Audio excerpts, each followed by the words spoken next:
Âgé, apporter la parole de Dieu ce matin.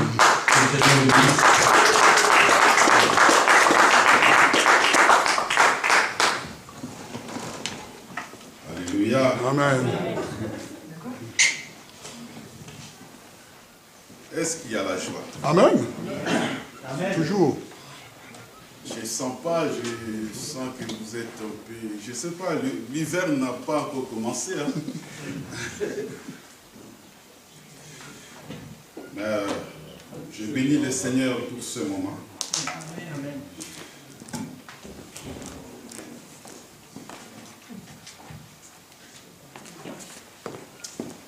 Fermons nos yeux.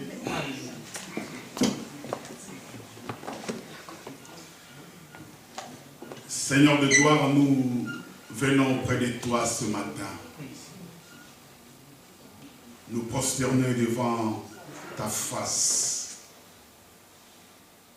Merci puisque quand tu convoques ton peuple, tu as toujours quelque chose à dire à ton peuple. En plus de la bénédiction, tu nous réserves beaucoup de surprises devant toi. Et je sais que ce matin, tu as réservé une surprise pour chaque enfant qui s'est présenté devant toi. Je ne suis qu'un simple instrument au travers lequel tu vas transmettre ta parole à ton peuple. Je m'efface complètement, Seigneur, afin que toi tu apparaisses. Je disparais devant ta présence. Ce n'est même pas l'orgueil. Comme Paul avait dit que si je prêche, c'est une nécessité qui m'est imposée.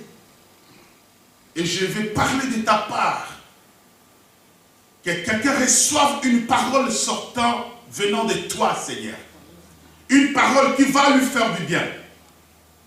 Nous sommes sur cette terre où des fois nous ne recevons que des mauvaises nouvelles.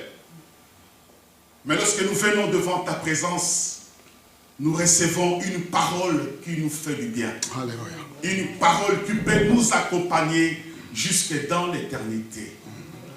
Chaque jour est différent. Et aujourd'hui encore, oh Dieu, c'est une autre journée et une autre dispensation. Une autre façon aussi de parler à ton peuple. Merci que personne ne sorte de ce lieu tel qu'il est venu. Que dans ta présence, ô Dieu, que ceux qui sont venus malades, au travers de cette parole, comme la Bible dit qu'au commencement était la parole. Et la parole était avec toi et cette parole était Dieu. Et cette parole qui a créé le monde. Et cette parole peut encore guérir quelqu'un ce matin. Et que cette parole peut donner la paix à quelqu'un ce matin. Et cette parole peut restaurer encore quelqu'un. Merci, puisque je sais, Seigneur, que devant toi, on ne peut pas s'ennuyer. Devant toi, on ne compte même pas les temps. Mais laisse que tu contrôles ce qui sortira de ma bouche. Et que ton peuple reçoive la vie ce matin. Puisqu'il est écrit que là où 2 et 3 se réunissent en ton nom, tu es là. Et glorifie-toi, Seigneur. En ton nom, donne gloire.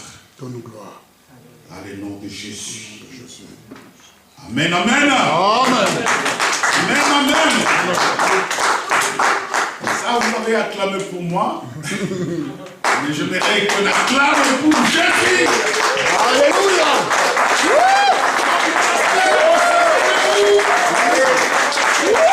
On acclame pour Jésus. On acclame pour le roi. Merci, merci beaucoup. Asseyez-vous. Je suis vraiment dans la joie d'apporter encore la parole.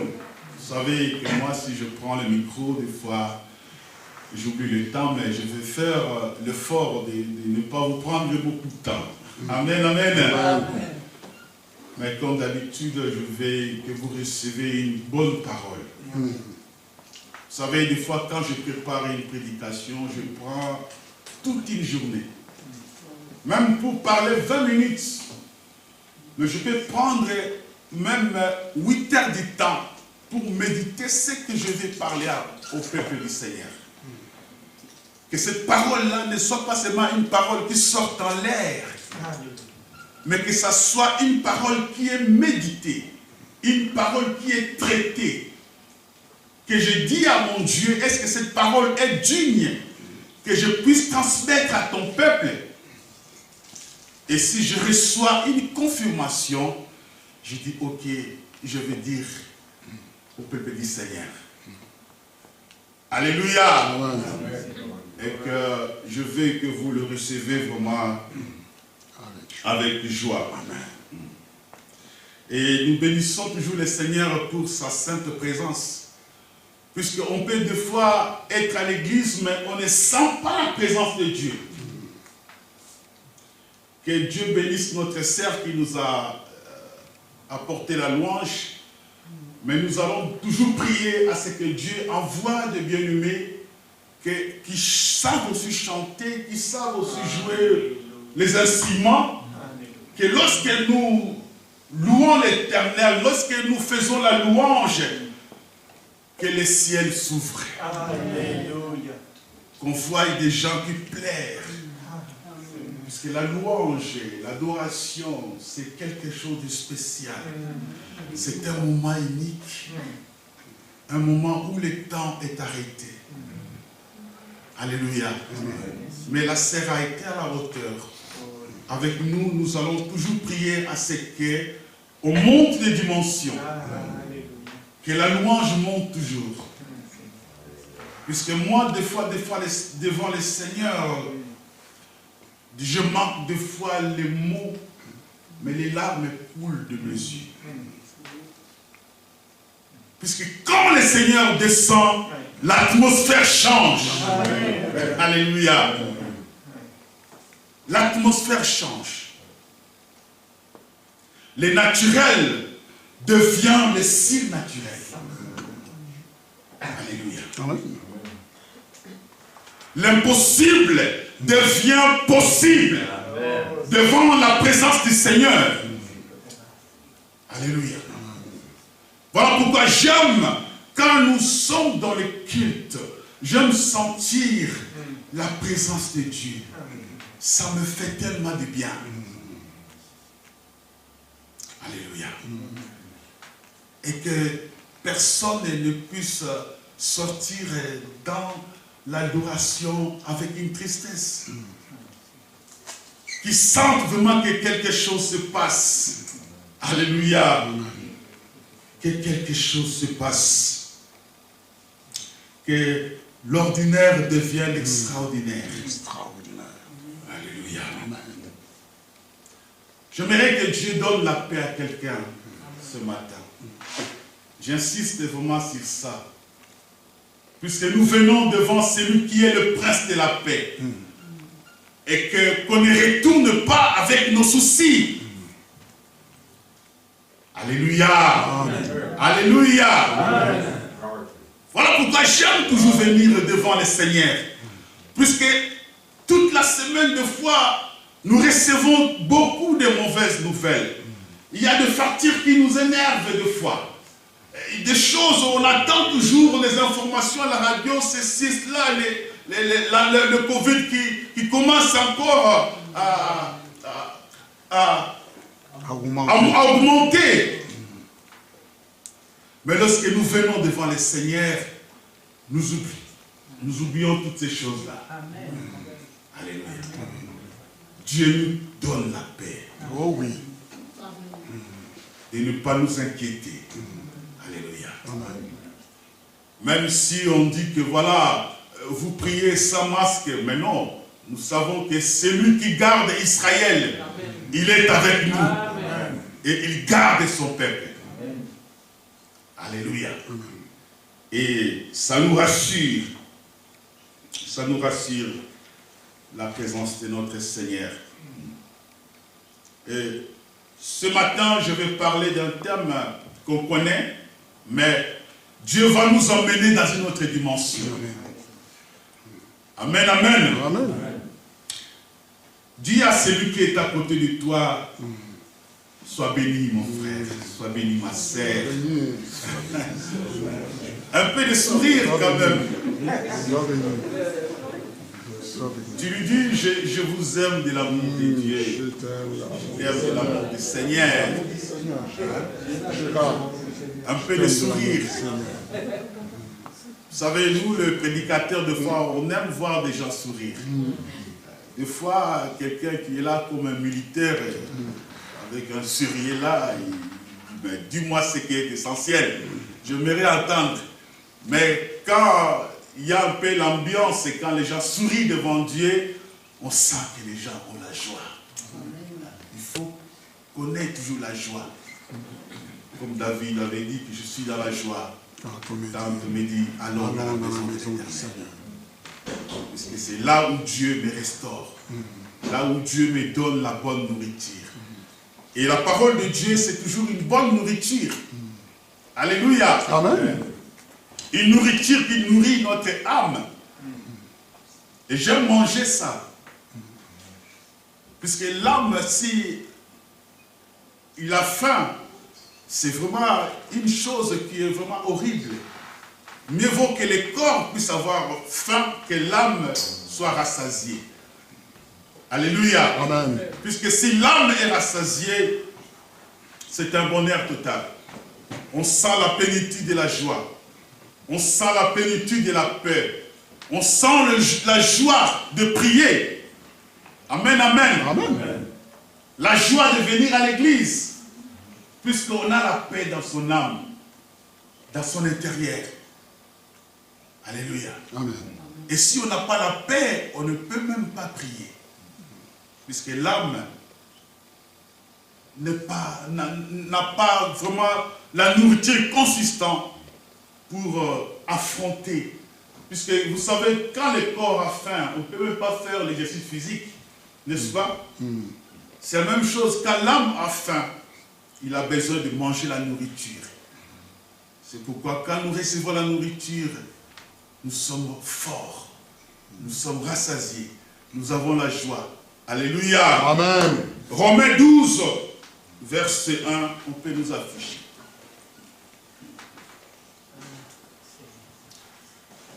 Romains 12, verset 1.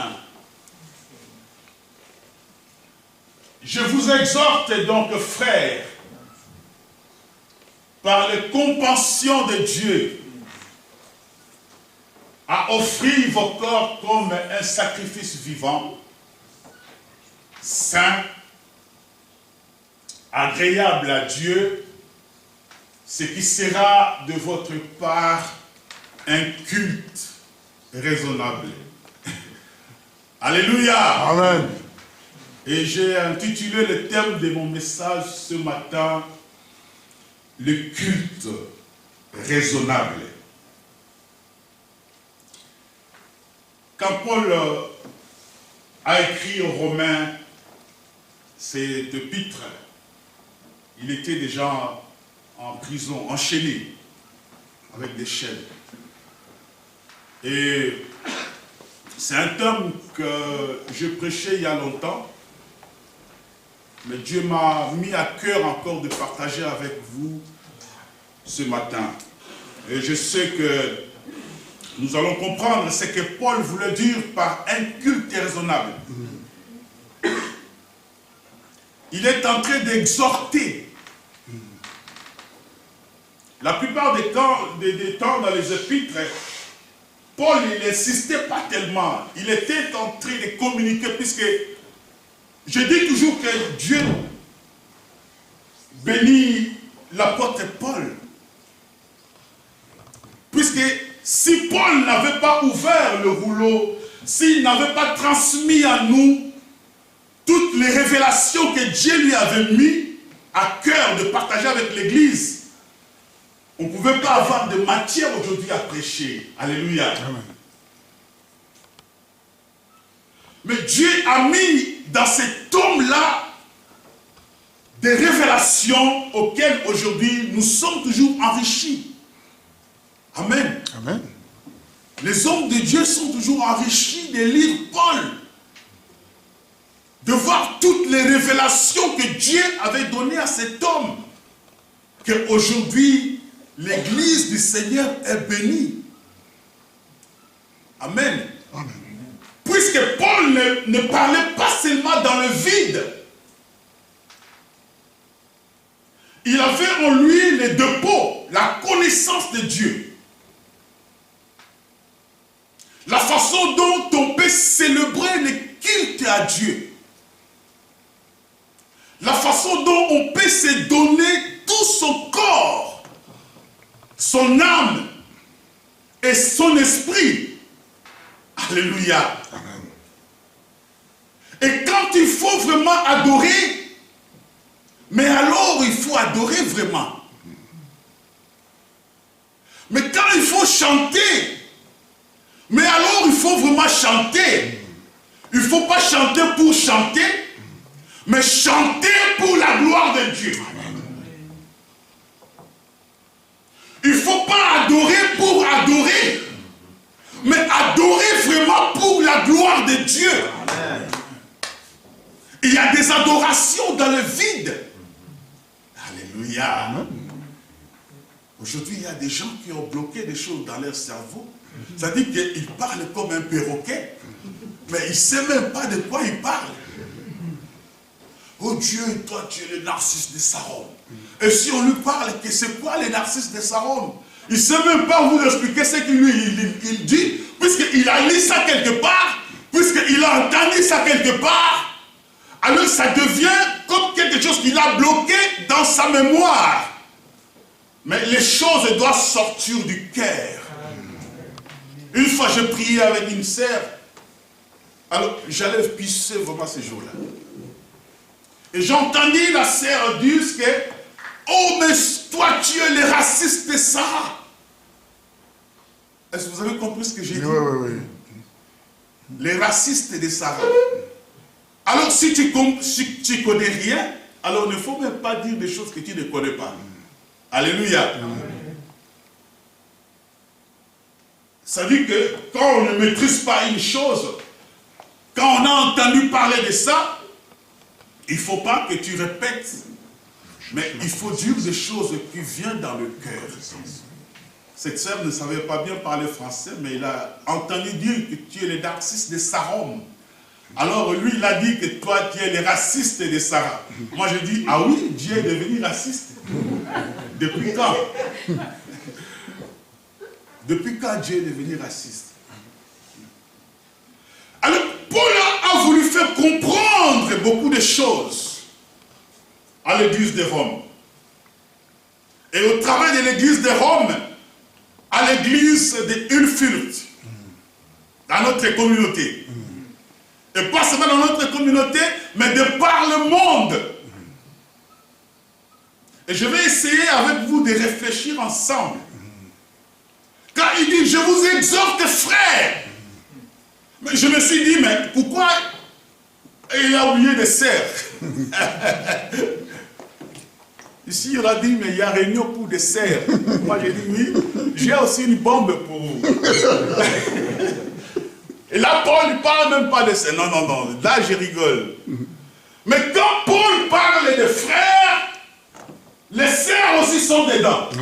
Puisque vous savez, dans les temps anciens, on comptait beaucoup plus des hommes.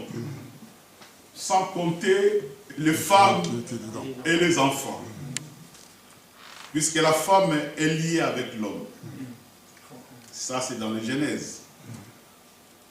La femme est dans l'homme. Il dit, je vous exhorte donc, frères, à offrir vos corps comme un sacrifice vivant, qui soit saint. Il faut souligner le mot saint. Qui soit agréable à Dieu. Ce qui va plaire à Dieu.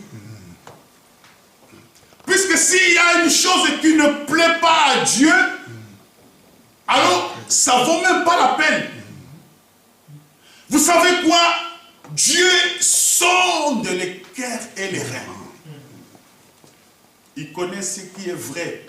Et il connaît ce qui n'est pas. Quand nous prions avec la sincérité, même si cette prière-là, elle est courte, Dieu exauce. Dieu n'a pas besoin que tu saches bien parler en français. Dieu n'a pas besoin que tu saches bien parler l'anglais. Ou que tu fasses une prière qui est kilométrique. Kilométrique, hein? Oui, oui. Voilà. Parce qu'il y a des gens, quand ils prient, ils veulent vous impressionner. Vous êtes avec moi? Amen. Que lui sait prier. Dieu n'a pas besoin de ça. Dieu a besoin d'un cœur sincère envers lui. Que tu sois vrai envers lui. Alléluia. Et quand tu pries, même si cette prière-là n'est même pas bien formulée, à cause de ton cœur, Dieu étend sa main. Alléluia. Et il guérit. Amen. Et il touche. Et il bénit. Amen. Alléluia. Puisque on est sincère envers Dieu, on est vrai. Alléluia. On est transparent envers Dieu. Qu'il n'y a pas en toi de l'hypocrisie. Vous savez, aujourd'hui seulement, si nous voyons, Dieu m'avait déjà montré. Il faut que je parle avec le pasteur, on va essayer de prier beaucoup. Alléluia. L'église est attaquée. Il y a des gens qui viennent seulement pour faire impression, pour paraître que je suis là, je suis aussi membre de l'église. Mais son cœur n'y est même pas là. Il suffit qu'on lui appelle même pas que est-ce que tu peux pas venir? Il ne vient pas. Puisque son cœur n'y est pas. Mais si on est franc envers Dieu, si on est sincère, c'est toi-même qui peux encourager le pasteur. Amen. Mais pasteur, ce dernier temps, tu nous appelles même plus à prier le mardi. Qu'est-ce qui se passe? Je ne vois plus vraiment de l'ampleur. Il encourage même l'homme de Dieu. Puisque dans cette sœur, dans ses frères, il y a un dépôt. Alléluia. Il y a un dépôt. Je sens toujours que quand je parle, des fois, Dieu me dirige toujours vers quelque chose que je n'avais pas préparé. Mais ne vous en faites pas, je ne suis pas loin. Je risquerai peut-être de vous prendre un peu de temps, mais je vais essayer de les ressaisir. Je vais essayer de les ressaisir. C'est pourquoi je dis toujours que Paul, il était nécessaire dans l'église du Seigneur. Il était nécessaire pour nous apporter tous ces dépôts qu'il avait. Et quand il est en train de supplier, puisqu'il savait que c'est là où est le secret. Comme je vous ai dit que le thème de mon message, c'est le culte raisonnable. Quel culte nous voulons rendre à notre Dieu? Quelle façon nous voulons voir Dieu? Quelle façon nous voulons adorer Dieu? Quelle façon nous voulons rentrer dans sa présence? C'est pourquoi Paul dit que je vous exhorte par les compassions de Dieu. C'est-à-dire qu'il est en train de nous supplier. Alléluia. Amen. Est-ce que vous êtes avec moi? Amen. Il est en train de nous supplier, de nous exhorter par les compassions de Dieu à offrir nos corps comme un sacrifice. Un sacrifice vivant. Qui soit saint, agréable à Dieu. Et ce qui sera de notre part un culte raisonnable. j'ai toujours voulu comprendre c'est quoi les cultes raisonnables. J'ai toujours médité sur ça. Alléluia. Amen. Et j'ai compris beaucoup de choses. Puisque normalement, ces termes, j'aurais voulu vraiment le partager dans un enseignement, puisqu'il y a beaucoup de choses que je peux dire là. Mais le temps est très court. Vous comprenez que je peux que prendre des morceaux et coller un peu pour vous donner ce qui est nécessaire dans une prédication. Mais il y a trop de choses auxquelles Paul voulait nous enseigner. Sur la sanctification même. Sur la crainte de Dieu. Aujourd'hui, c'est disparu. Vous savez, la plupart des prédicateurs, ils prêchent même plus sur la crainte de Dieu. On ne prêche même plus sur la sanctification. On nous prêche que sur la bénédiction. Quand tu viens, Dieu te bénit. Mais avant que Dieu te bénisse, il y a un secret. Il y a un secret. Il y a un secret avant que Dieu te bénisse. Il faut qu'il y ait l'intimité avec ce Dieu-là. Vous savez, quand un homme a une femme, quand l'intimité passe bien, l'homme, quand il est dehors, il achète quelque chose pour sa femme. Ah, ça c'est bien pour ma femme, j'achète. J'aime beaucoup quand le pasteur parle toujours de Sévérine, ça me fait du bien. Oui, puisque on pense toujours à elle. C'est pareil quand nous avons l'intimité avec Dieu. Qu'on demande ou qu'on ne demande pas, Dieu nous bénit. Amen. Qu'on prie ou qu'on ne prie pas, Dieu nous donne du mariage. Dieu nous donne du travail. Il nous donne ce qui est nécessaire pour nous. Amen. Puisque nous avons l'intimité avec lui. Nous ne sommes pas là seulement puisque il fallait que je sois là pour qu'on me voie. Mais il n'y a pas l'intimité avec toi et ton Dieu. Des fois, nous perdons notre temps. Alléluia. Amen. Des fois, nous perdons notre temps. Puisque quand nous voulons voir le culte commence d'abord par le cœur de l'homme. Alléluia. En toi-même. C'est pourquoi la Bible parle que vous êtes le temple du Saint-Esprit. En toi, il y a l'autel de Dieu même.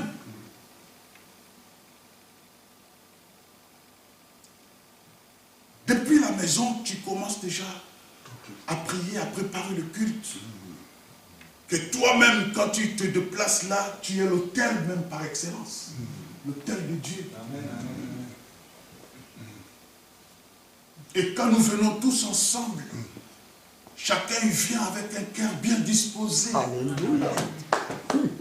Nous rendons à Dieu un culte excellent. Oh oui. Et vous voyez comment Dieu se manifeste. Vous voyez comment les gens y pleurent. Ils chantent et ils prient en langue. Nous ramenons le culte dans une autre dimension. Nous quittons le naturel pour rentrer dans le surnaturel. Nous quittons l'ordinaire pour rentrer dans l'extraordinaire. Les choses qui soient différentes de ce que les gens, les religieux, ils les font. Puisque le christianisme, ce n'est pas une religion. C'est une expérience avec Dieu. Dans les religions, les gens ils prient, je ne sais pas qui, quelle divinité, mais nous savons celui que nous prions. Alléluia. Alléluia. Amen. Nous savons celui que nous prions. Et nous avons une relation personnelle avec cette personne-là. Nous connaissons ce qu'il a fait pour nous et ce qu'il continue à faire. Et ça diffère la façon que nous lui rendons culte. Ça diffère. Où le temps s'arrête. On n'a pas besoin de regarder le temps. On n'a pas besoin même de s'ennuyer.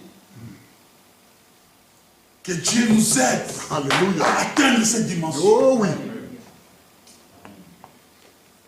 Que nous soyons pressés, que nos cœurs se pressent comme Paul disait, que mon cœur se presse d'aller dans la présence de Dieu.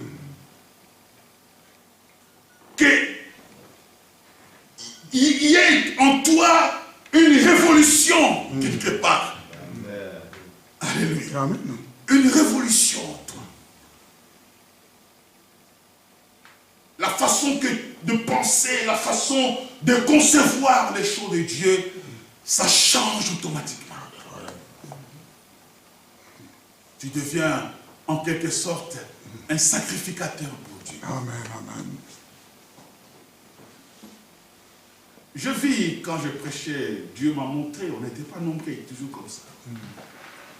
Et je demandais, mais pourquoi Seigneur tu me montres et je prêche dans une église à moitié vide? Il me dit que vous faites rien.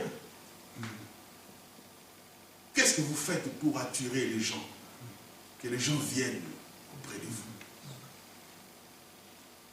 Il faut rendre le culte, que ce soit un culte raisonnable.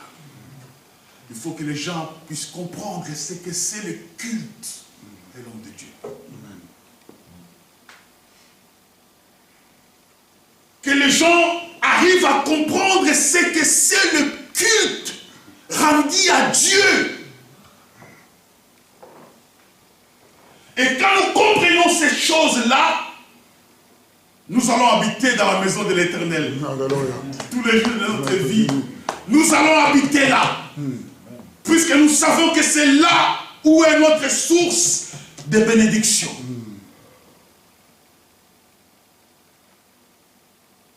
Là où tout change.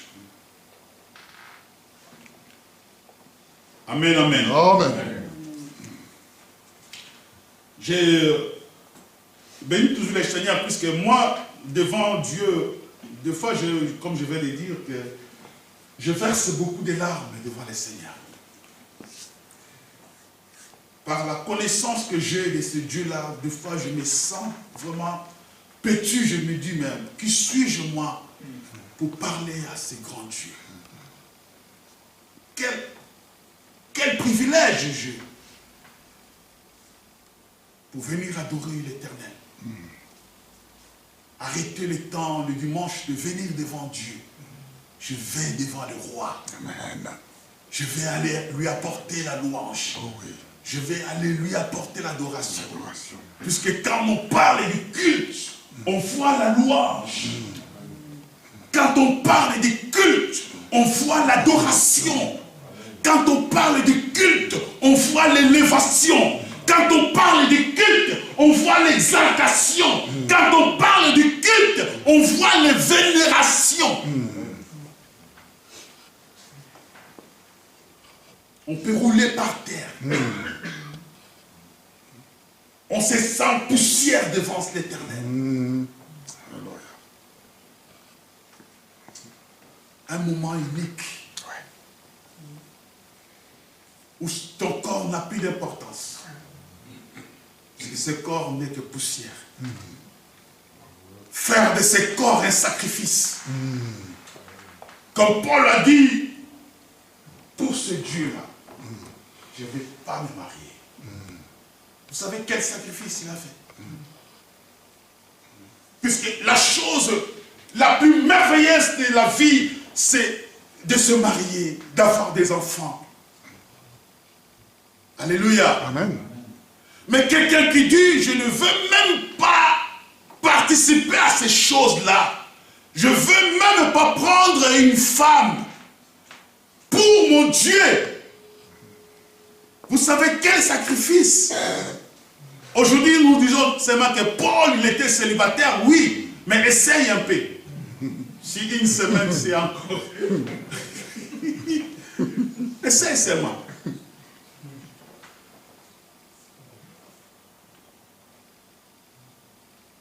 C'est dur. Il a dit à Timothée, souffre avec moi. Une souffrance, une vie de sacrifice. Une vie de sacrifice. Alléluia. Amen. Mais à la fin, c'est vraiment une vie exaltante avec le Seigneur. Une vie de joie, de bonheur absolu. Alléluia.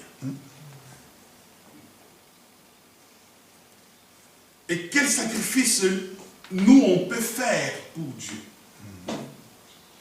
Je vais arriver là. Quel sacrifice on peut faire avec Dieu? Paul a dit, mais les choses qui étaient pour moi comme des gains, je les regarde comme de la boue, à cause de l'excellence de la connaissance de Christ. Alléluia. Je les regarde comme de la boue. Ça n'a plus d'importance. L'importance pour moi, c'est de rendre culte à Dieu, de l'adorer, de le servir. Ma vie, ma vie a un sens que si je sers Dieu, que si j'ai une relation personnelle avec Dieu, si j'ai une intimité avec mon Dieu, puisque c'est là la vie éternelle qui commence ici sur la terre. La vie éternelle ne commence pas le jour de notre mort. La vie éternelle commence déjà ici sur la terre. C'est pas que quand tu vas mourir, on va aller dans une église, le prêtre il fait comme ça de l'eau, que voilà, je te bénis. Non. C'est Dieu qui nous bénit. Puisque nous lui rendons d'abord un culte agréable. Et Dieu nous bénit. Et notre nom est inscrit dans les livres de vie. Notre nom est inscrit dans les livres de vie. Et nous sommes bénis. Alléluia. C'est vraiment merveilleux. Les moments exceptionnels. Et j'aimerais aussi édifier le bien-aimé que nous sommes. Vous savez, des fois, l'ennemi nous distrait. Si nous sommes en train de célébrer les cultes, c'est le moment où des fois, l'ennemi peut venir comme ça, tu as un coup de fil, quelqu'un t'appelle. Et c'est ça, des fois, je vois, même ici, tu reçois un coup de fil, et tu prends le téléphone, tu sors pour appeler. C'est pour dire que celui qui t'appelle, il est plus important que le Seigneur. Quand on rentre dans l'église, Seigneur, on fait le mot d'avion. Il appelle. Puisque je suis devant le roi. Est-ce que tu as déjà vu quelqu'un qui est avec Macron en train de marcher un chewing-gum? Le président.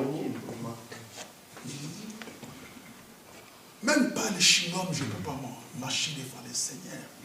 C'est très impoli. C'est ça ce que c'est que Paul voulait nous faire montrer. Que devant le Seigneur, le temps s'arrête. On ne peut même pas prendre un appel. Le téléphone doit être rangé, même laissé dans la voiture. Des choses qui peuvent te distraire, ça doit être hors de toi. Amen. Que ça soit un moment unique, toi et ton Dieu. Alléluia. Qu'il n'y ait pas de dérangement. Vous savez, même à la maison, quand tu veux prier, il y a un ami qui se présente. Tu étais où depuis longtemps? Tu étais où? Tu veux commencer à prier, on t'appelle. On te bombarde une nouvelle qui te fait mal. Et tu commences vraiment à te dire, mais bon, ok, bon, ça je vais faire après. Je vais prier après. Ça c'est le diable. Le diable, il est mauvais. Le diable, il est méchant. Le diable, il fait que le culte que nous voulons rendre à Dieu, nous rendons à lui.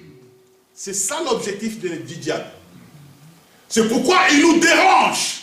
Le dimanche, tu fais seulement venir à l'église, il y a un membre de la famille qui vient te voir. Amène-lui à l'église. Il dit oui, ça tombe bien. Viens avec moi, on va aller à l'église. Viens. Il ne faut pas que toi tu cèdes à ses caprices. Ah, on va aller manger au restaurant. Le restaurant va attendre. Il te propose une chose qui est bien, mais seulement pour te détourner du culte du Seigneur. Alléluia. Amen.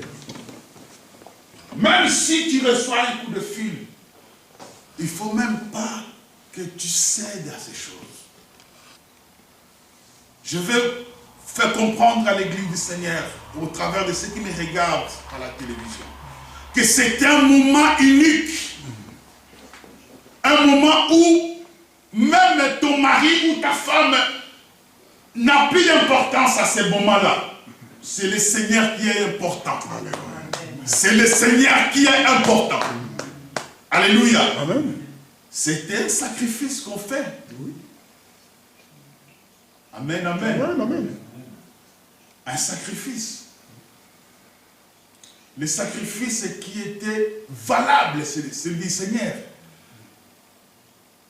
Qu'il a déjà fait depuis 2000 ans. Alléluia. Le plus grand sacrifice, c'est celui du Seigneur Jésus qui l'a fait. Alléluia. Et seulement le pasteur qui a compris. Le plus grand sacrifice qui a été fait, c'est celui de Jésus. Mais nous allons faire un effort pour être agréable à Dieu.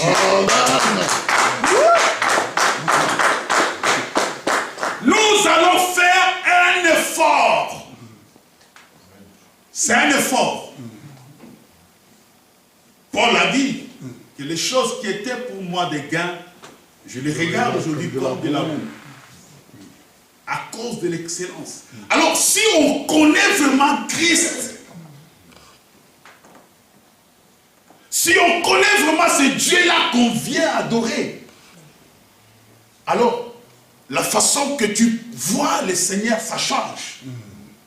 Est-ce que quelqu'un me comprend? Amen, amen. Vous comprenez bien? La façon même de donner les offrandes, ça change. Puisque tu dis que si je donne 10 francs, 10 euros, qu'est-ce qu'on va faire avec ça? C'est un peu peur. Puisque je ne donne pas au pasteur Dada. Puisque les gens ils pensent que c'est au pasteur Dada. Mais je donne à mon Dieu que je viens rendre culte. Peu importe ce que les gens ils disent, que vous enrichissez hein? Le pasteur ou vous enrichissez. Non, je n'enrichis pas, je n'enrichis personne. Je donne à mon Dieu pour l'avancement de l'œuvre. Tu peux donner de 100 euros, tu peux donner de 50 euros, selon les moyens que toi tu as.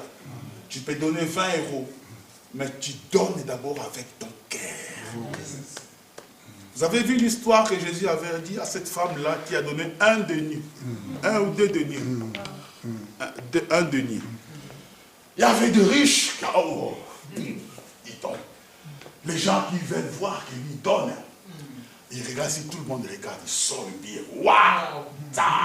Waouh! Là, lui, il a beaucoup d'argent. Hey, les gens, ils impressionnent, surtout à Kinshasa aujourd'hui. Le pasteur, celui qui a 100 $, il avance. Parfois, il n'avait que ça. Hein. On lui a envoyé, mais pour faire impression. Wow. Pour que l'église voie que lui, il a l'argent. Non.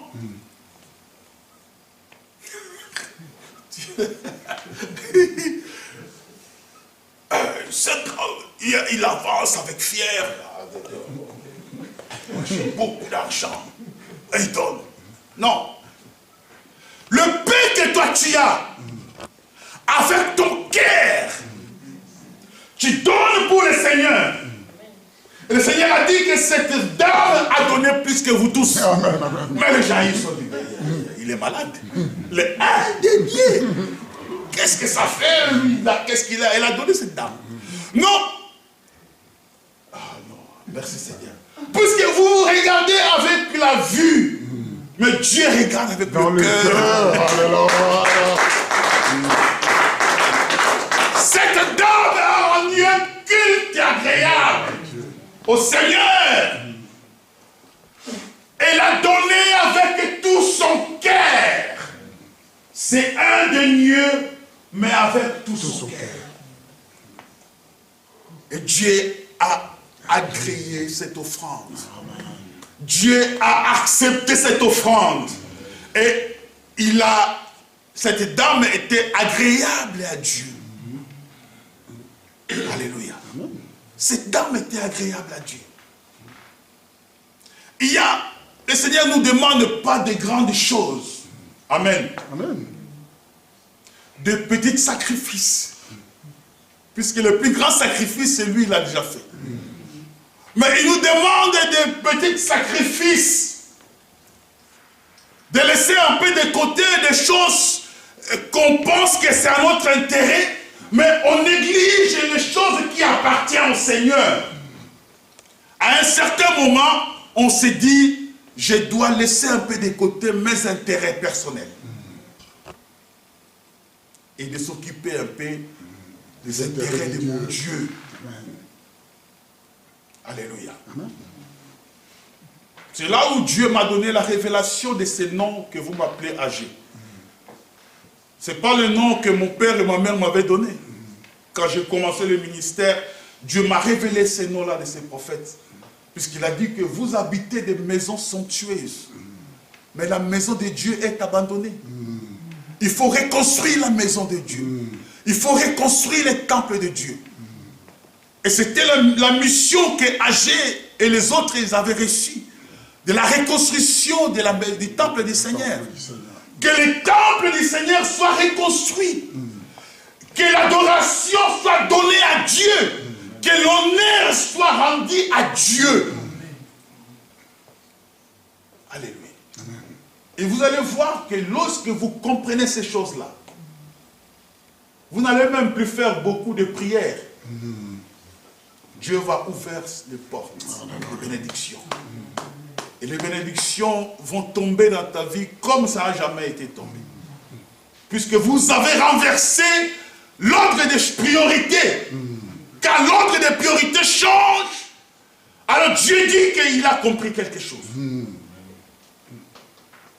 Alléluia. Venir à l'église aussi, ce n'est pas des fois aussi facile. On est des fois fatigué avec le travail, mais on se lève pour aller dans la maison de Dieu. C'est un sacrifice aussi. C'est ça, offrir à son corps, maltraiter un peu, si je peux dire ces termes. Dire que même si le corps est fatigué, on lui dit, lève-toi, paresseux, va à l'église. Tu te dis toi-même, lève-toi un peu, paresseux. Allez, va à la maison de l'Éternel.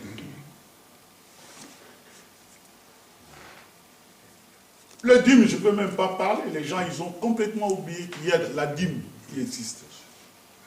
C'est un sacrifice. Tu as ton salaire et tu prends le 1/10. Tu dis qu'il y a cette maison, on a acheté. Je parle aussi à moi, hein, pasteur. Je suis aussi dedans. Cette maison, c'est à crédit. Comment cette maison est payée? Est-ce que tu as au moins demandé une fois au pasteur Dada, comment vous faites pour payer la maison? Ça ne vous concerne pas. Hein?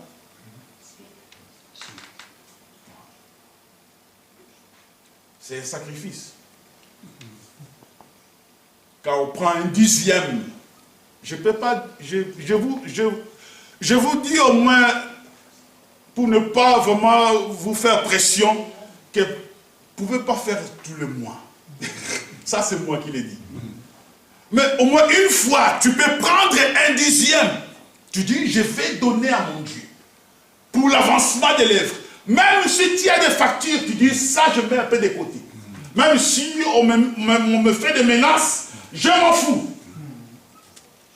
Même s'il y a des huissiers qui me tapent à la porte, je m'en fous. Moi, je vais aussi contribuer pour mon Dieu. Ça, c'est un sacrifice. C'est de là où je suis, moi. Je vous exhorte donc, frères. Il faut m'afficher ces versets-là. Je vous exhorte donc, frères et sœurs, à offrir vos corps comme un sacrifice vivant. Est-ce que vous avez déjà vu un sacrifice qui est vivant? Quand on parle de sacrifice, c'est que quelqu'un est déjà décédé. Alors Christ, il est déjà parti en sacrifice. Mais nous, au moins, il faut qu'on s'efforce, qu'on fasse un effort pour être agréable à Dieu. Ça demande un effort. Alléluia. Amen. Ça demande beaucoup d'efforts. De mettre en place une équipe de louanges. Tu sais, celui qui joue un peu la synthèse, tu l'intéresses, on a besoin de toi. Qu'on travaille tous ensemble. Quelle dimension nous voulons rendre à notre Dieu un culte. Quelle dimension nous voulons rendre à Dieu un culte. Si nous voulons que ça reste toujours comme ça, ça restera. Ne vous étonnez pas. Mais si nous voulons que les choses changent, il faut d'abord que nous-mêmes nous changeons. Amen. Il ne faut pas dire que mais comment les gens maintenant, il faut que toi-même tu changes d'abord. La façon de célébrer Dieu, de rendre à Dieu un culte. Est-ce que ce culte-là est agréable à Dieu? Si ce n'est pas agréable à Dieu, alors il faut le revoir. Il faut revoir. Nous avons tous quelque chose à corriger. Hein, Pasteur Marion? Nous avons tous quelque chose à corriger. Moi, c'est depuis les années 86 que j'ai donné ma vie à Jésus. Mais tous les jours, quand je vais prêcher, je tremble. C'est le sentiment qui vient. Qu'est-ce que je vais dire? Qu'est-ce que je vais dire au peuple du Seigneur? Hier, je dis à une sœur qui m'a dit, est-ce qu'on ne peut pas se rencontrer pour prier? Moi, je dis non, je suis en pleine préparation. Laisse-moi écouter Dieu, ce que Dieu veut dire à son peuple. Alléluia. Amen. La considération que nous avons envers Dieu. S'il n'y a pas une considération, alors on reste ordinaire, comme les religieux. Nous ne pouvons même plus accuser les gens qui prient n'importe quoi, mais nous sommes aussi devenus des religieux. Nous sommes dans la religion. Mais si nous voulons sortir de la religion, nous allons faire ce que Paul a dit. Nous allons offrir nos corps comme un sacrifice vivant. Comme un sacrifice vivant. Qui soit saint. Je ne vais pas beaucoup toucher la sanctification puisqu'on va dormir ici. Mais je vais seulement vous dire qu'on soit digne avec le Seigneur. Alléluia. Qu'on soit agréable à Dieu. Avec beaucoup d'efforts, beaucoup de détermination pour faire de ces lieux le plus grand temple du Seigneur. Où les gens vont venir de partout, puisque toi, tu travailles pour le Seigneur. Amen, amen, amen. Alléluia. Amen. J'ai voulu comprendre encore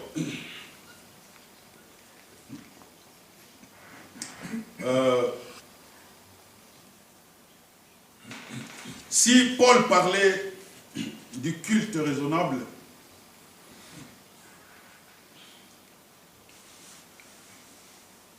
il y a aussi une chose qui m'avait frappé, que je vais peut-être terminer par là, parce que je sens que j'ai beaucoup de choses à dire au nom de Dieu. Beaucoup de choses, mais il me reste combien de temps? Il faut que je puisse aussi m'arrêter quelque part. Il y a dans Ésaïe 29, 13, si on peut nous afficher. Ésaïe 29, 13.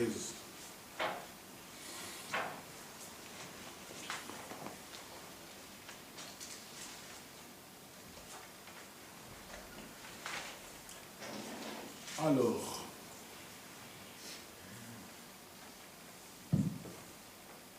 ça va, ça passe? Amen.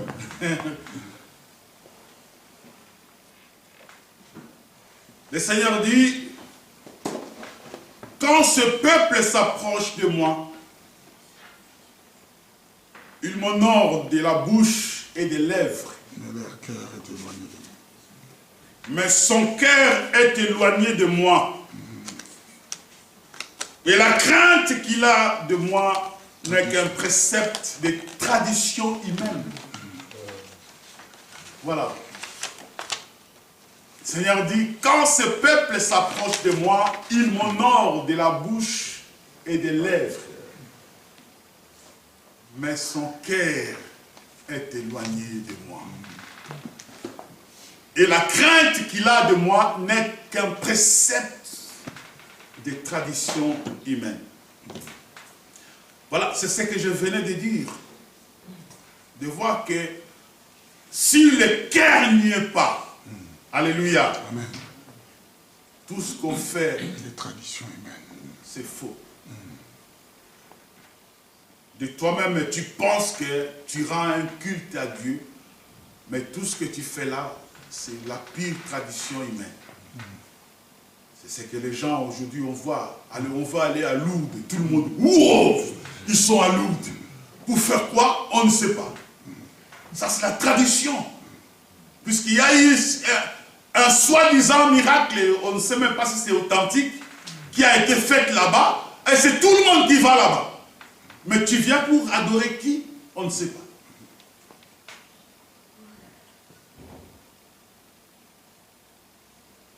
Il ne faut pas qu'on soit dans cette catégorie de gens qui adorent Dieu de lèvres seulement et de bouche.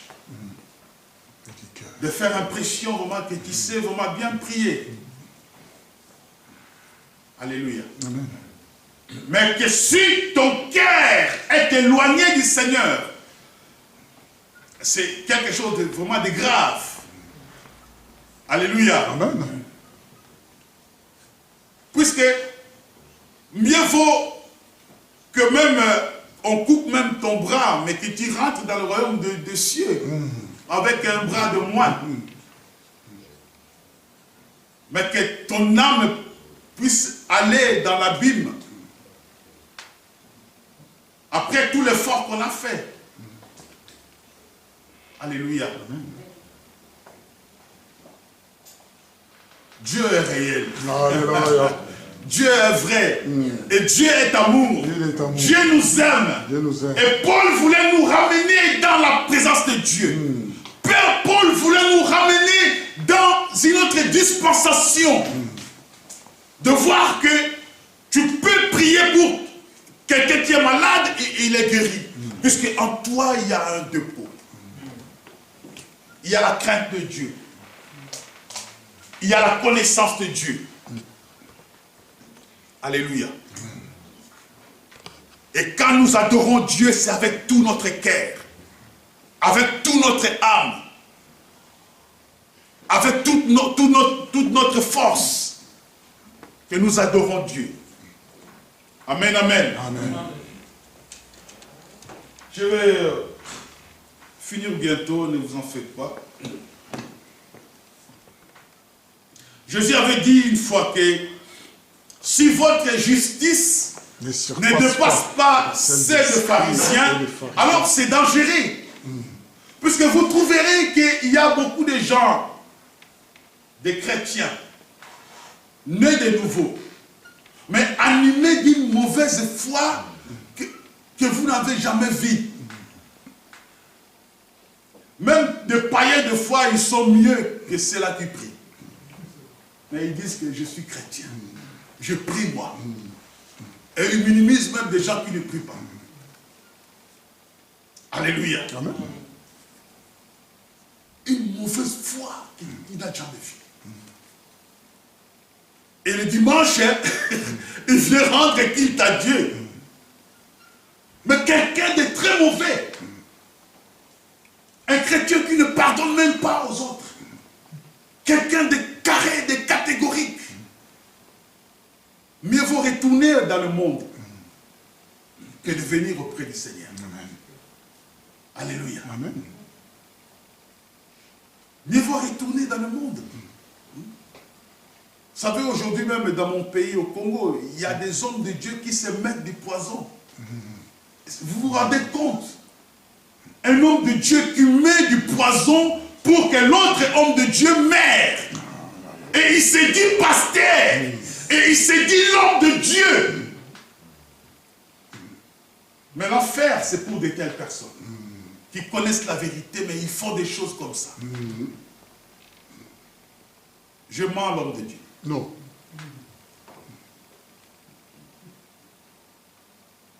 Animé d'une haine terrible. Paul fait que nous changeons. Alléluia. Paul fait que nous soyons transformés par le renouvellement de l'esprit. Que nous soyons transformés. Que nous soyons vrais envers ce Dieu que nous prions. Que nous soyons vrais envers ce Dieu que nous invoquons. Oh oui. Que nous soyons vrais envers ce Dieu. Alléluia. Si ce n'est pas le cas, alors retournons dans le monde. Ça ne vaut pas la peine. On ne peut pas se cacher devant Dieu. Dieu connaît, nous connaît, puisque c'est qu'on pense. Il nous connaît mieux. La Bible dit que quand j'étais encore qu'une masse informe dans le ventre de ma maman, Dieu me connaissait par le nom. Alors, on ne peut pas tromper ce Dieu-là. Alléluia. Amen. Exclamons pour la gloire.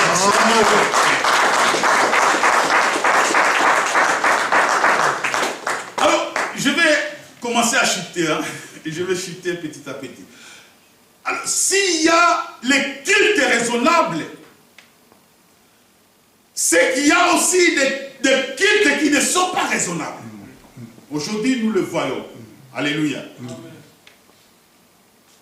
J'ai été scandalisé, et je vous dis aujourd'hui, puisque même les chrétiens que nous sommes, est-ce que nous sommes aveugles? Je vis, il n'y a pas longtemps, dans une église, je ne sais pas dans quel pays d'Afrique, s'ils me voient, je suis en train de dire ces choses. Un pasteur qui fouettait ce fidèle, de sœurs en Christ et de frères étendus, et il avait le fouet, il le fouettait dans les fesses. Je dis, my God, ça c'est pour la délivrance ou c'est quel culte nous rendons à notre Dieu? Et les fidèles sont encore dans cette église-là. Je dis, Seigneur, la Bible dit que si vous voyez la désolation de l'abomination établie dans les lieux saints, que celui qui lit fasse attention. Nous devrions savoir que le Seigneur revient bientôt. Amen. Et ce n'est plus le temps d'être dans l'administration. C'est le temps d'ouvrir l'œil, de voir ce qui est vrai. Aujourd'hui, il y a plein des hommes de Dieu qui ont touché à la magie. Plein des hommes de Dieu qui ont touché au talisman. Pour faire tomber des gens, pour faire des miracles qui ne sont inutiles, qui ne rendent même pas culte à Dieu. Mais c'est de quelle sorte de culte nous voulons rendre à Dieu. Il y a un autre qui avait un serpent. Il vient avec ce serpent à l'église et il faisait aux membres comme ça, les gens ils tombaient. J'ai dit, my God, ça c'est un culte. De Satan. Le fils du Satan. Je m'excuse pour les sœurs qui sont ici. Je vis encore un pasteur. Il était en train de montrer comment coucher avec une femme à l'église. Et il y avait une sœur devant lui. Et il faisait des exhibitions. Je ne sais pas. Exhibitions. Je pleurais. Comprenez où est le dérive aujourd'hui. Et les églises qui sont vraies, les gens ils veulent pas venir. Comme ici, nous n'avons pas de fétiche. Nous n'avons que la parole de Dieu. Mais les gens nous fuient. Les gens ils veulent aller où là il y a du théâtre, là où tu trouves le monde. Ouf, les gens ils viennent. Celui-là il fait sortir des crapauds dans le sexe de la femme. Ah, les crapauds est sorti. C'est tout le monde qui vient. Ouh. Nous sommes aveuglés. Et c'est plus le temps où l'église doit être dans la distraction. Amen, amen. Nous devions nous réveiller. Parce que le temps est arrivé. Où le Fils de l'homme est à la porte. Christ est déjà là. Nous devions être éveillés. Puisque c'est le moment où nous devrions être concentrés pour que nous soyons agréables à Dieu. Et Dieu, quand il revient, pour l'enlèvement, nous n'avons même plus à nous justifier que je te servis, non. C'est automatique. Que Dieu bénisse sa parole. Amen, amen, amen.